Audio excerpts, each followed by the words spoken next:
Thank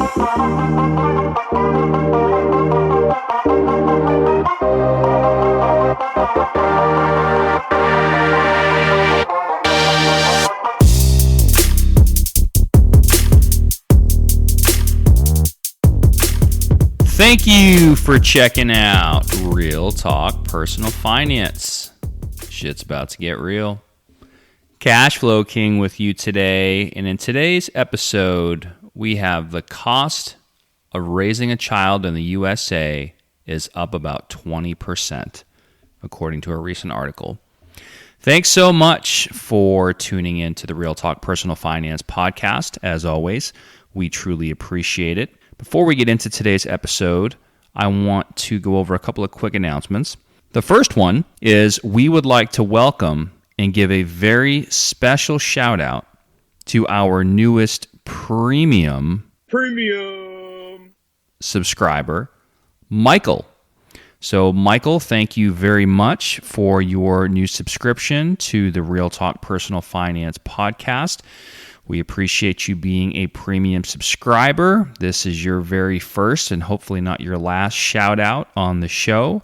Welcome to the A-Team. You should have already received your welcome email with some pieces there.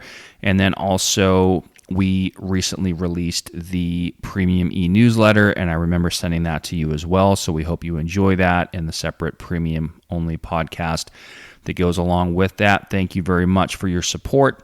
It really does mean the world to us.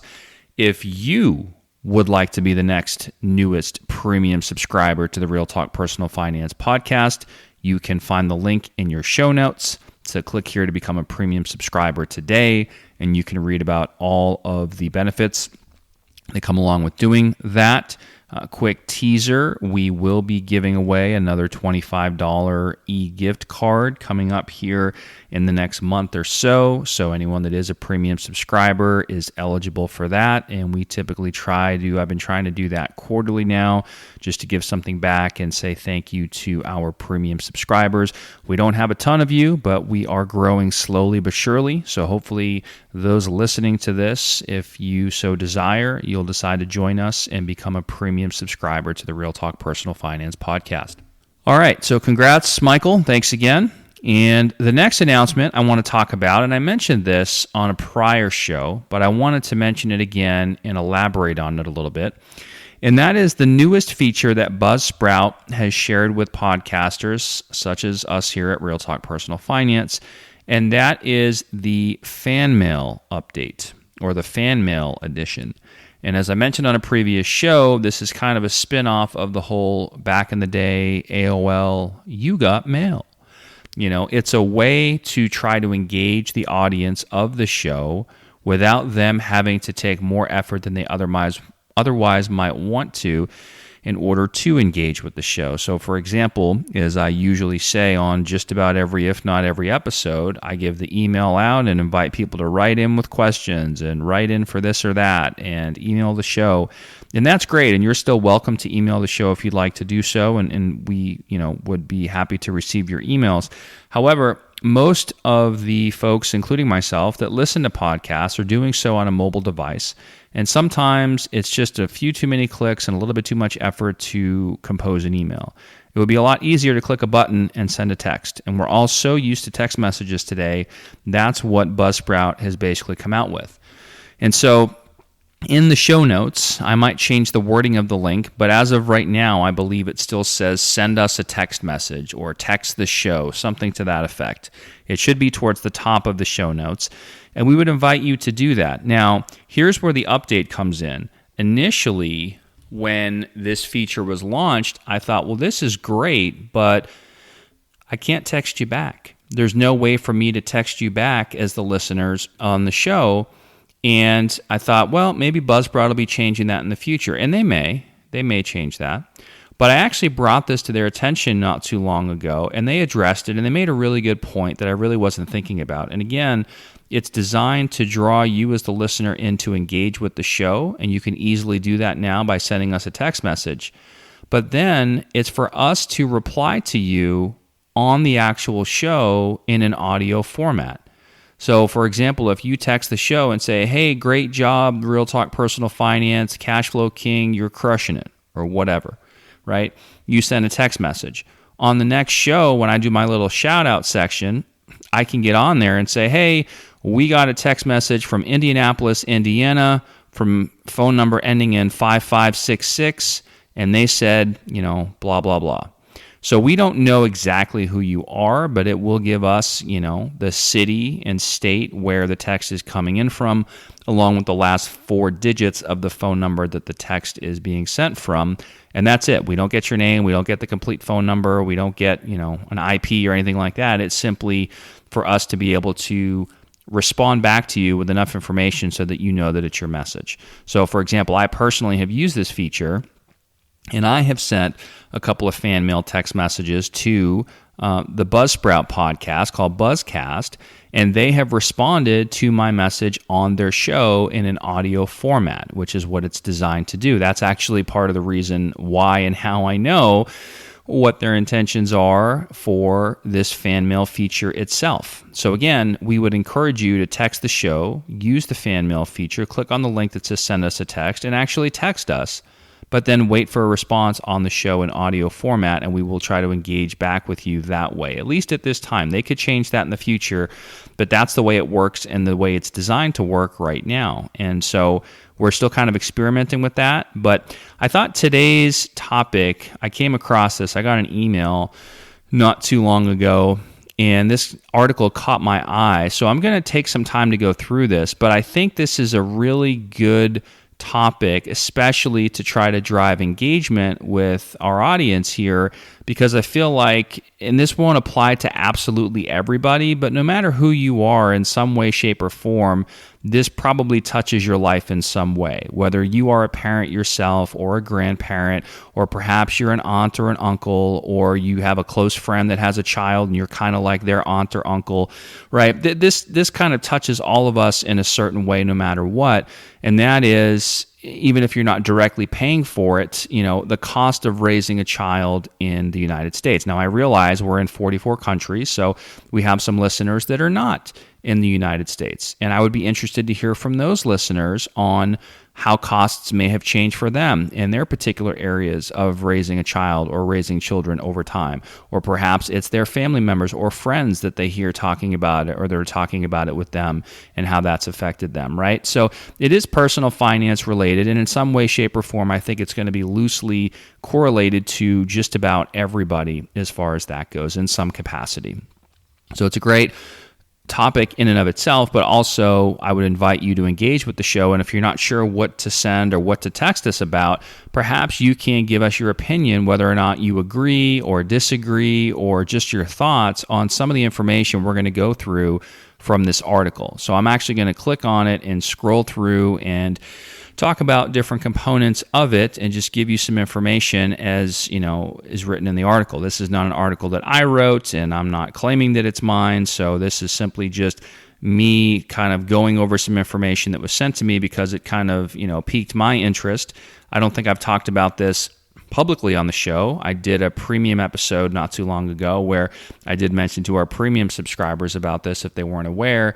However, we are expecting our first child, so that's part of the reason I got the article. Is, as you can imagine, I'm subscribed to different things, and all of a sudden everybody wants you to, try to sell you baby stuff, right? So they get your email, and it's just a feeding frenzy. So you got to limit some of that information, but this one came through. So anyway, we are expecting in the next few months, we're having a baby girl. We're really excited about it, and so this is something I've thought about well before that, just in thinking about having children in general, and now it's kind of more timely than ever. So anyway, let's jump into today's show on the cost of raising a child in the United States being up about 20%.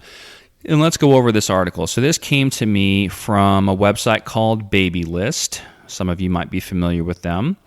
And the title of the article is "The Cost of Raising a Baby in the U.S. Has Risen to New Heights." And then the subtitle says that the latest data shows a 20% jump, and plus certain states are much more expensive for child rearing.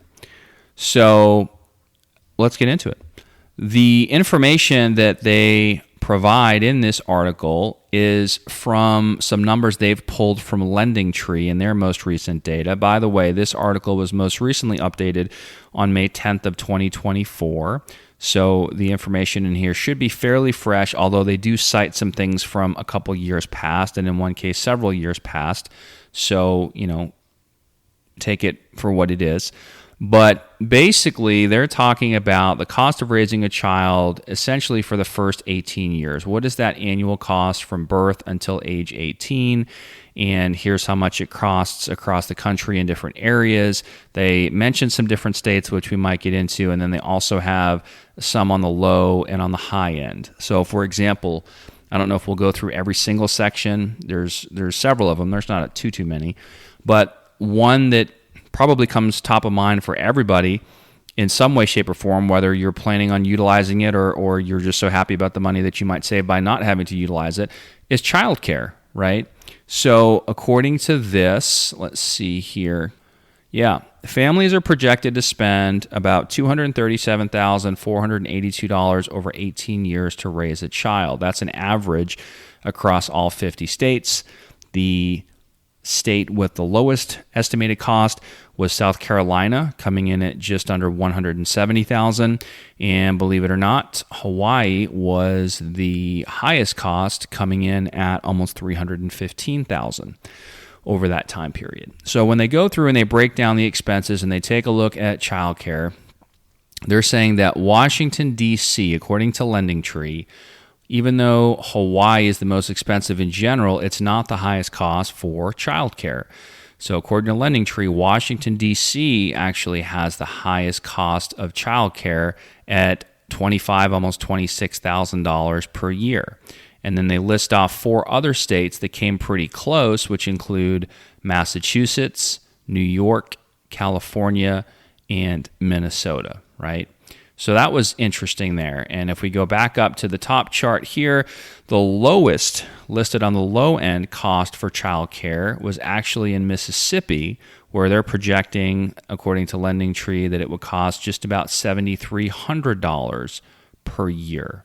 So you can break these down into monthly costs, but just some quick off the top of my head math here. If you looked at Washington, D.C. versus Mississippi, right, if you called it 7 versus 26, I mean, you're somewhere between 3 to 4x in Washington, D.C. versus in Mississippi just for childcare, which is a pretty wide disparity between the two. The next one, and I won't go through all the states, but just looking at their little summary table here, the next category is for food.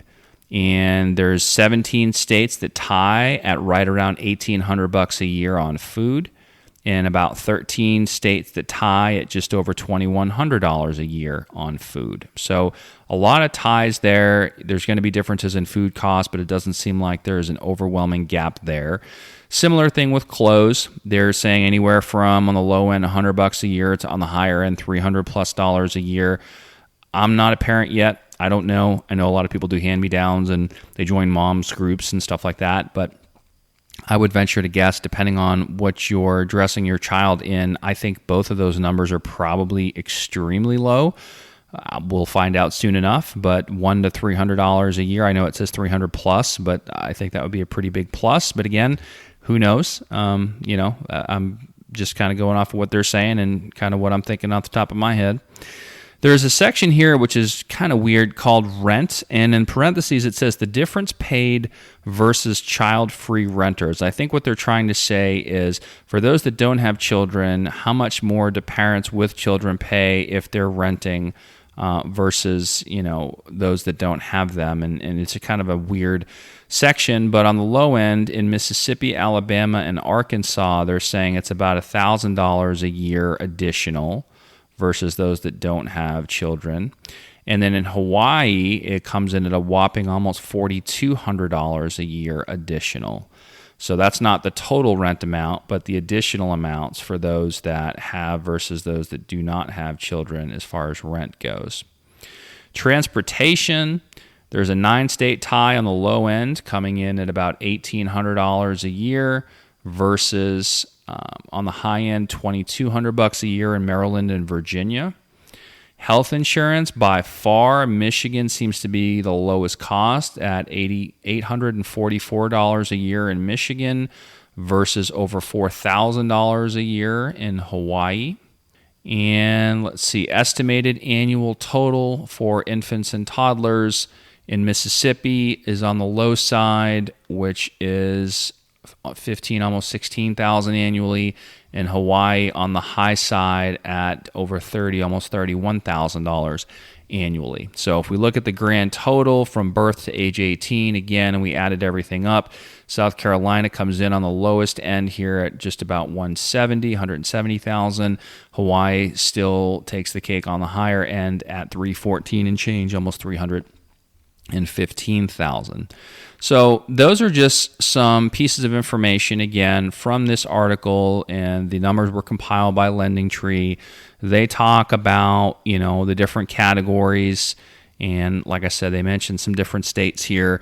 And then they get into, and maybe we'll do some episodes about this in the future separately. It's probably too much to go into today, but there's a section on making your money go further. So this would be another area. So first of all, of the information we've talked about so far, what do you guys think, right? Do you think those numbers are high? Are those numbers low? Do you agree? Do you disagree? Feel free to text the show, use the fan mail feature, send us a text message, let us know what you think. And then coming into this next section here about making your money go further, I guess the question I would open it up with is, if you do have children or know people that have children, what types of financial things either are you doing or maybe that you might have suggested to them to take a look at to make their money go further? If you have any examples of that, feel free to send the show a text message through fan mail, and we'll be happy to read those on one of our upcoming shows.